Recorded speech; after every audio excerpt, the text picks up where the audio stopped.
বিষ্ণু বললেন, যে ব্যক্তি রাত্রিবেলায় সূরাতুল মুলক তেলাওয়াত করবে তার কবরের আযাব হবে না। ইন্না হাযিহি সূরাতুন আযীমা মানিআতুন মিন আযাবিল কবর। এই সূরাটা এমন সূরা, সাধারণ কোন সূরা না।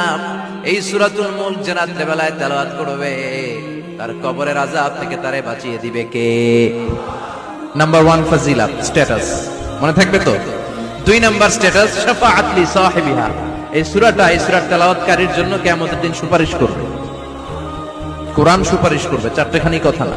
কোরআন যদি আপনার বিরুদ্ধে দাঁড়ায় আপনার জান্নাত ক্যান্সেল, আর কোরআন যদি আপনার ব্যাপারে আল্লাহর কাছে রেকমেন্ডেশন করে জান্নাত আপনার জন্য ওয়াজিব করে দিবে কে?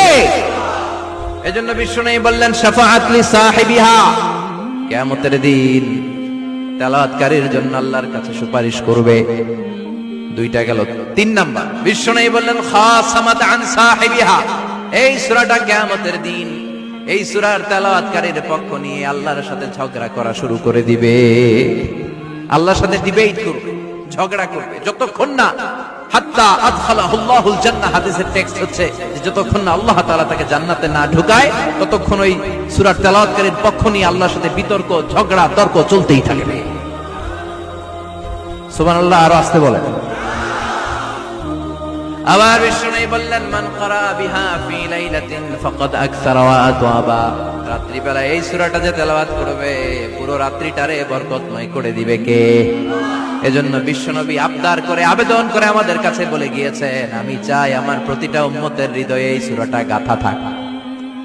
আমি চাই আমার প্রতিটা উম্মতের সিনার ভিতরে এই সূরার 30টা আয়াত গ্রথিত করা থাক। সুবহানাল্লাহ পড়েন। মাত্র 30টা আয়াত মুখস্থ করতে রাজি আছেন? 1 মাসে কয়দিন? প্রতিদিন একটা করে আয়াত মুখস্থ করলে সূরা মুখস্থ করতে লাগবে কয়দিন? হ্যাঁ, হোমওয়ার্ক। এটা আপনাদের বাড়ির কাজ, যেহেতু ক্লাসে হোমওয়ার্ক দেওয়া যায় না। আরবিতে বলে আল ওয়াজিব আল মানজিলি। আমি গতানুগতিক তাফসীর করি না, আমি সমাজের খুঁতগুলো ধরে ধরে ডিসকাশনের মতো আমি করি। বিভিন্ন জেলায় যে ওখানকার ইয়াংদের সাথেও বসি, কথা বলি। এটাই আমার তাফসীর, এটাই কোরআনের এক্সপ্লেনেশন এন্ড ইন্টারপ্রিটেশন। এতেই মানুষ উপকৃত হয় বেশি। চিল্লা এখন ঠিক কিনা? তো এটা আপনাদের বাড়ির কাজ, মাইথার দিয়া বাসীদের বাড়ির কাজ। হায়াতে আল্লাহ বাঁচায় রাখলে আবার কখনো দেখা হলে জিজ্ঞেস করবো যে মুলক মুখস্থ হয়েছে কিনা। কে কে মুখস্থ করবেন না হাত তোলেন। সবাই করবেন। এবার কে কে মুখস্থ করবেন হাত তুলে আমার না আল্লাহর দেখান। আল্লাহ তুমি কবুল করো। আরো জোরে পড়েন আমিন। হাত নামান। এই সূরাটা it's an eye opener for you. এটা আপনার চোখ খুলে দিবে।